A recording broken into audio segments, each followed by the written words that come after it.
Eu sou a Rafaele Reis Malaquias Silva Xavier, faço 37 anos, dia 20 de julho agora, e sou professora ativista por direitos humanos, e quando eu digo direitos humanos, mais voltado ao LGBTQIAPN+, porém eu também me enveredo em outras áreas, como área feminista, sou do movimento Olga Benário, daqui de Uberlândia, então a gente acaba que luta contra feminicídios, até na causa animal eu já entrei assim, e faço também vídeos como letramento nas redes sociais.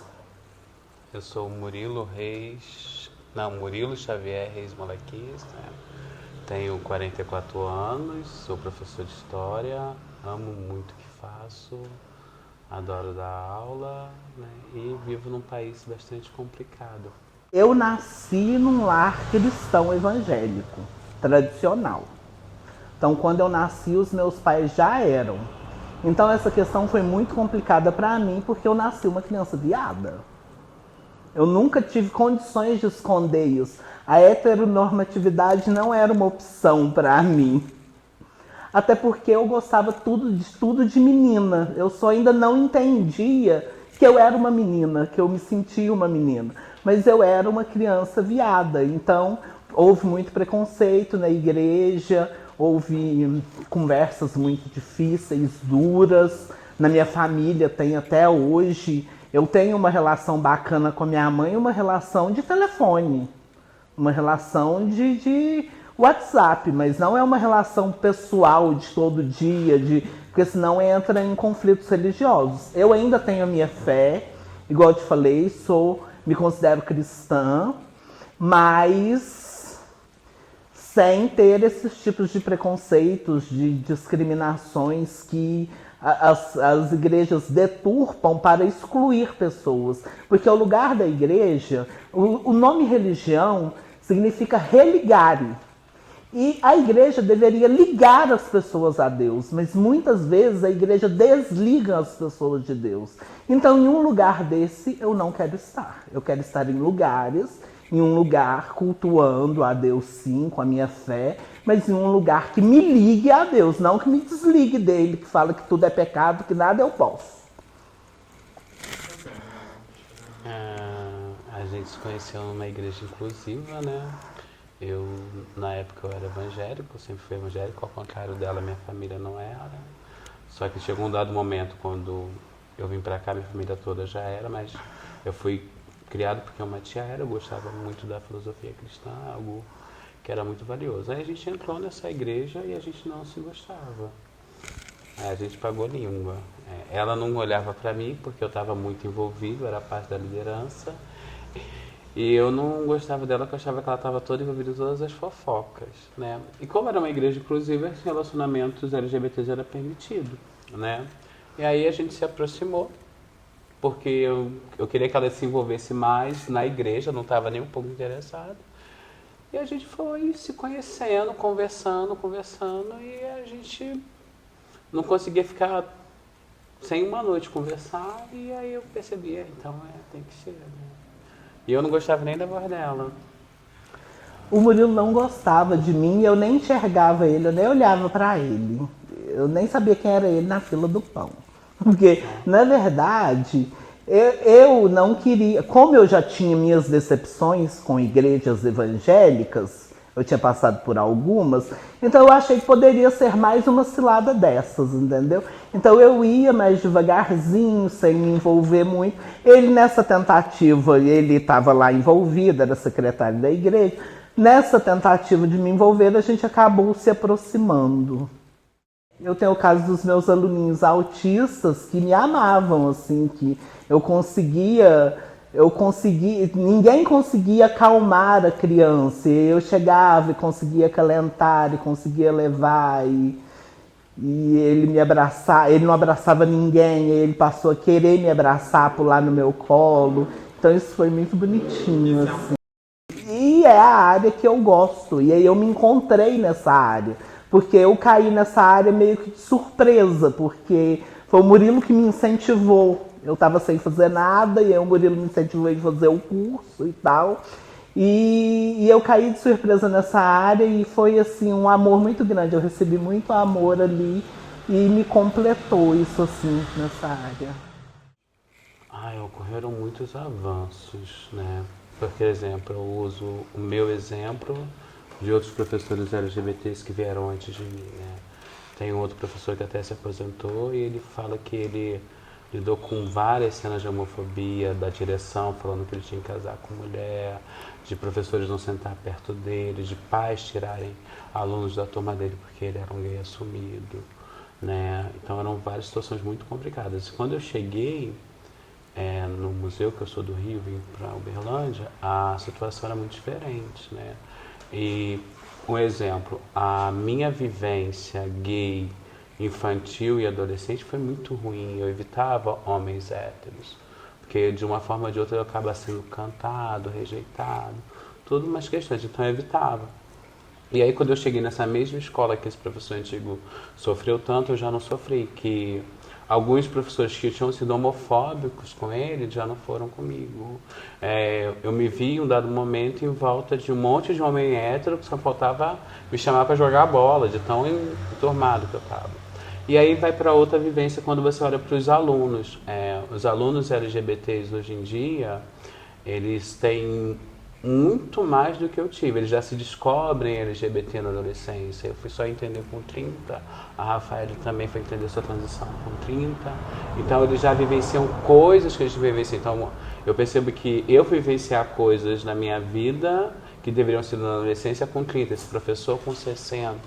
Então você tem um caminho que a gente está trilhando. Quando a gente pensa na causa trans, né, eu vejo que as professoras estão chegando na escola, elas lidam com que o meu amigo gay lidou lá na década de 70, 80. Eu falo, olha, foi assim pra gente, agora é com vocês, porque vocês estão lutando para os seus direitos. Logo, logo a gente vai conquistar. Eu vejo meus alunos trans também lidando com tudo aquilo que eu lidei. Meus alunos trans lidando com tudo aquilo que eu lidei. E a escola é um lugar de debate, de discussões, né? Eu vou falar do museu, né? No museu a gente tem pessoas conservadoras, né? A gente tem pessoas que se acham progressistas e não entendem que elas são criadas numa sociedade totalmente cruel e a gente tem elementos cruéis e de vez em quando a gente reproduz, mas elas se acham extremamente progressistas. Mas a gente discute muito e me alegra, por exemplo, que tem um grupo de homens héteros, né, que quando vem a situação trans, ele fala, mas eu não tenho nem que saber o nome antigo da pessoa. É o nome que ela quer ser tratada, mas a gente tem mulheres que também são conservadoras. E nessa discussão toda a gente vai tentando abraçar, né? E aí eu entendi a necessidade de lei.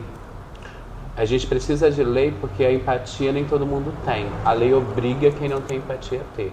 E a gente vivencia um mundo que a gente ainda precisa de lei. A gente precisa de um mundo que a gente precisa de leis para os trans, pessoas trans principalmente, e para os não binários e todo o mais que está ali, que eles têm que ter visibilidade, só via lei a gente vai conseguir isso. Ser trans no ambiente escolar não é considerado como normal, como comum, né? Então, mas no meu caso, eu não tive muitos embates como trans. Não sei se é porque eu faço cara de brava, eu sou muito brava. E aí, no meu caso, é mais olhares, é mais velado isso. Porque quando eu me assumi trans, eu já me assumi trans mais velha. Tem pouco tempo, foi em 2024 que eu comecei a minha transição. Por quê? Antes eu mesmo, vindo dessa religiosidade, dessa questão evangélica, eu demorei para aceitar. Eu aceitei enquanto menino gay, eu entendi que eu não era igual aos outros, mas eu entendi, mas ser trans e tal, aí eu fui entender que não, que eu era uma menina, mas eu só consegui fazer isso depois que eu rompei barreiras. Por exemplo, eu já tinha saído de casa, eu já tinha trabalho, eu já estava casada, eu já tinha me casado. Foi um processo até pro meu marido, que eu casei com um homem gay, que no final virou hétero, bissexual no mínimo. Aí, mas assim... Mas tem essas barreiras, mas pra mim é mais barreiras de olhares, barreiras de mais velado, algo mais velado, até porque eu não dou muita abertura. Eu não aceito ser questionada a minha sexualidade. Perfeito. Então, dado esse gancho, Murilo, eu vou te perguntar como que foi pra você esse processo, a Rafa, que você, entre aspas, casou com uma pessoa e hoje em dia você vive com outra. Como que foi esse processo? Não, eu com a mesma pessoa. Não, é só modo de falar. Assim. Eu vivo com a mesma pessoa, a essência tá aqui, né? A Rafa foi passando por transição e foi delicioso perceber, né? Ver ela, sem se ela se entender, eu já sabia que estava acontecendo. Ela começou a querer, quando a gente se conheceu, ela já usava muita maquiagem, aí um dia botou muita maquiagem para me afrontar, para ver como eu ia reagir, eu olhei para a cara dela. Os meus amigos héteros, gays, heteronormativos, ficaram achando que você é o homem da relação, então você tem que se impor, é aquela coisa idiota, né, de uma sociedade que a gente ainda tem. Eu olhei pra ela e falei, você tá gostando? Eu vou me acostumar. Amor. E todo o processo foi assim, você quer usar saia? Quero. Então, eu vou me acostumar. Você quer colocar peito? Só me dá um tempinho pra me acostumar. E tudo é dela, é sobre ela. Se fosse sobre mim, seria sobre mim, mas é sobre ela. Ela está se descobrindo, ela está se entendendo. Eu vou virar, não, você não vai ser. Não, quem sou eu? E a pessoa está se mudando, a gente vai entendendo o nosso lugar naquele meio. Porque ela também teve que fazer várias coisas. Eu não mudei, mas o príncipe encantado, ela descobriu que é o cavalo de vez em quando, igual ela fala pra mim. E nem por isso. Eu brincava que eu tinha casado com o príncipe encantado, depois eu descobri que era com o cavalo do príncipe. E é uma brincadeira que a gente tem, né? Eu olho que é pessoa, você ama a pessoa que você já amava antes, ela descobriu uma outra parte dela que ela não conhecia e abraçou. E a minha preocupação é você estar bem com você, é o que você quer. Não ser uma barreira. Eu fui gay, eu já sofri muito quando as pessoas não me entendiam. É o mínimo, eu tenho empatia com quem não é o que eu sou e entender que é real. E o amor venceu isso. O amor venceu, a gente descobriu que o amor continuava, apesar, independente de ser trans, de ser gay, a gente se ama muito. E o amor venceu essa barreira e que eu pensei que seria uma barreira, que eu comecei aos pouquinhos. Um dia eu coloquei uma saia dentro de casa, no outro dia eu falei, vou na padaria, e o Murilo falou, olha, né? eu ficava esperando a validação dele. Aí ele falava, vai, você quer ir? Vai! Não, na verdade foi até pior, porque ela queria que eu impedisse ela de fazer ela. Eu vou comprar cigarro. Porque eu estava acostumada a ser impedida, né? Aí de fazer as ela tava coisas. de saia dentro de casa, eu vou lá comprar cigarro de saia. Eu falei, vai. Aí ela ia e colocava bermuda, eu olhava assim, tá. Aí depois ela falou, vou lá comprar cigarro, vou de saia. Ela queria que eu falasse, não, vai não. Eu falei, vai. Até o dia que ela foi. O dia que ela foi, rompeu a primeira barreira, ela nunca mais. Ali a transição começou. E o outro grande momento da transição da Rafa foi a mudança do nome. Aí ela se empoderou muito mais. Ela mudou o nome, aí ela se empoderou para a família toda. Aí eu me empoderei para minha família, eu falei que eu não aceito mais certo tipo de coisa e ameacei até a justiça. Falei, não vai ser desse jeito que vocês querem, não vai ser assim. Não aceita, mas então vocês vão engolir então, porque judicialmente vocês vão ter que engolir isso aí. E aí minha mãe passou mal e ela não tem essa rejeição e precisou ir para o hospital, precisou da minha ajuda. E eu fui Rafael. Eu falei, Rafael não existe mais. Existe Rafael, então quem vai cuidar da senhora é a Rafael. Se a senhora quisesse. E tem uma coisa que as pessoas, não sei como são para as outras pessoas que lidam com a transição de fora, é muito mais uma casca que se muda do que a pessoa. A pessoa os mesmos defeitos estão lá, a mesma rainha-tia está lá, o mesmo carinho está lá, o mesmo afeto. Está tudo igual, só mudou a embalagem. É só a embalagem que agora eu não quero isso, eu não quero isso. Mas é sobre ela, não é sobre mim. Se a gente for pensar, o sexo continua da mesma forma, não alterou como era o sexo. O sexo com a Rafa gay continuou da mesma forma com o sexo com a Rafa trans. O amor da Rafa gay continua a mesma coisa do amor com a Rafa trans. O amor do Murilo me ajudou muito. Porque, igual eu te falei, eu fui acostumada a ser polida, a ser Não é nem polida a palavra, é a ser retraída mesmo, a me retrair pelos outros. Porque não me deixavam ser o que eu queria, igual eu gostava de um esmalte, não podia passar. Queria calçar o salto da minha mãe, eu queria passar um batom, não podia e tal, a igreja vai pro inferno e não sei o que. Tem todas essas questões. O Murilo me empoderou muito nisso. O Murilo, ele me deixava claro que eu era livre para ser quem eu era. O Murilo me deu essa liberdade de ser livre. Então isso foi muito importante. Nesse processo da transição, isso foi muito importante. Ele me dá essa liberdade e está junto comigo em todo esse processo. Eu estou na diretoria da Parada, tem pouco tempo, eu entrei esse ano, mas eu estou na coordenação do núcleo de acolhimento e voluntariado desde o ano passado. Então, esses meninos, eles me dão muito orgulho quando eu vejo eles lá cumprindo as portarias do Sunday que a gente organiza e toda a organização que a gente faz. E tem outros eventos além desse, como nós fazemos galinhada beneficente. Esses meninos vêm, nos ajudam. Então, assim, é muito gratificante, porque a parada não acontece esse ano, vai acontecer dia 29 de novembro, mas não é só isso que a gente faz aqui. A parada não é só festa. O que a festa já seria muito importante, porque tem muito motivo de orgulho para a gente se orgulhar de quem nós somos. Mas a parada, o que nós fazemos aqui na associação é muito mais que isso. Envolve pessoas, envolve histórias, envolve dinamismo dessas pessoas, envolve vontade. Então, assim, é muito gratificante ver essas pessoas crescendo junto com a gente e somando a gente, sabe? Militância é mais luta. E a luta geralmente é embate. Na sala de aula, como é com pequenininhos, eu vejo mais amor. Vejo mais amor, mais carinho. Criança não tem preconceito. Criança não nasce com preconceito. Preconceito vem de adulto. E preconceito é ensinado. Criança vê amor, criança vê carinho, criança vê atenção. Preconceito é coisa de adulto. Infelizmente, eu sou uma exceção à regra. Porque eu vejo as minhas amigas trans, as mulheres trans que eu conheço, e tem muita dificuldade nos relacionamentos, os homens héteros, porque quem gosta de trans é hétero, tá, gente? Não tem. No meu caso, foi um caso raro, entendeu? Isso não acontece todo dia.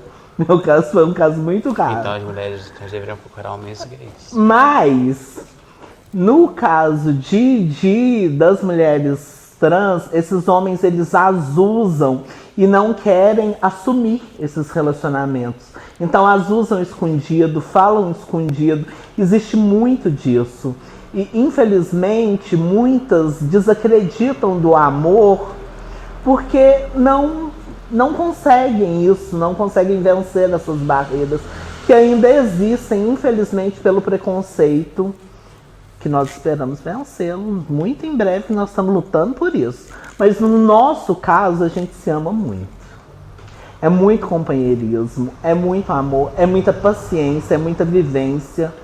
É tudo perfeito? Não. Tem briga, tem desavenças, tem desacordos, mas tudo a gente conversa, a gente senta, a gente dialoga um com o outro e vai tudo chegando nos eixos. E a cada momento, a cada briga, a cada passo que a gente dá, eu vejo que a gente se ama muito, a gente se gosta muito e que esse amor se renova a cada dia. É como, eu chamo de Deus, mas cada um pode chamar do que quiser, de cosmos, de energia, do que você achar de ser superior. Eu acho que ele renova esse amor em nós a cada dia, mesmo depois de uma briga, depois de uma dificuldade, esse amor é renovado e em mim sai aquele sentimento, sabe? Sai o sentimento da raiva do momento e cresce aquele sentimento, não, mas eu amo muito. Que eu percebo o amor da Rafaele em mim quando eu mostro pra ela algo que me machuca na nossa relação e ela no primeiro momento não percebe, mas aí depois ela vai olhando e vai parando ou tentando não fazer aquilo que me machuca. Né? Eu me relaciono com alguém que foi muito oprimido, então ela automaticamente ela reproduz muitas das vezes essa opressão. Né? Eu sofri muitas coisas, mas eu tive uma família mais amorosa, sabe? É gritante a diferença de família. Então, quando a ela reproduz, eu mostro pra ela, no primeiro momento ela dá uma ignorada, mas daqui a pouco quando ela vê o quanto aquilo me machuca, ela para. Não é que ela mudou, mas ela entende que comigo não. Tá com alguém que consegue enxergar a sua dor e fazer de tudo para não te causar dor, para mim é amar.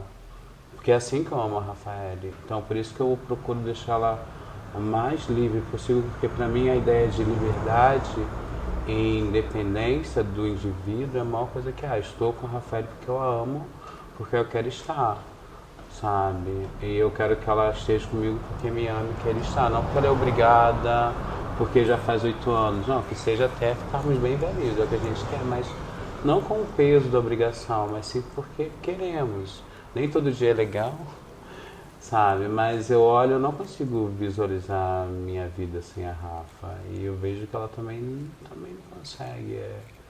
É o querer bem, é o melhorar pelo outro, é tentar ser a sua melhor versão. Talvez não é mais aquela coisa do primeiro momento, aquela galanteio que você abre a porta, né? Mas com certeza você não vai bater a porta, jamais. Pedi até pro seu coração.